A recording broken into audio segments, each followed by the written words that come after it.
In this video, you will learn how to use shape recognition.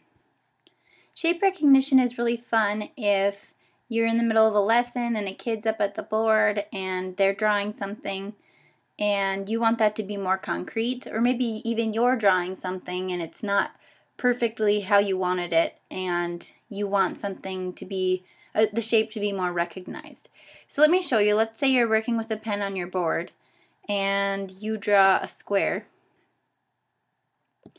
And that was okay, but let's say you want something a little bit more concretely a square. So what I'm going to do is I'm going to click on the object, go to the drop-down box, and go to Recognize Shape. And it's going to turn that into a nice square. So you can do that with any shape. If I'm doing circle, and again, that's not a perfect circle. If I wanted to look a little bit nicer, I'm going pretty quickly, sorry. You would click on the shape, go to the drop-down box, and recognize the shape. It's going to turn that into a nice circle. What's nice too is once the shape is recognized, you can click on that shape and you can modify it. So I could fill that shape with blue. I could change the lines on the shape, make it dotted.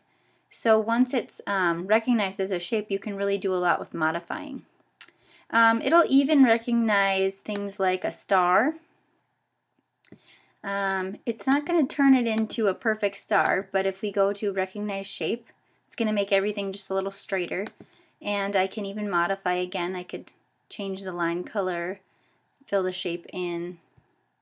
So it's kind of fun for the kids to recognize the shapes, and it's nice for you if you're drawing something and it's not perfect, to be able to have that option to make it a little bit nicer for the kids. So there's an example of a not a very nice looking triangle. So I can recognize that.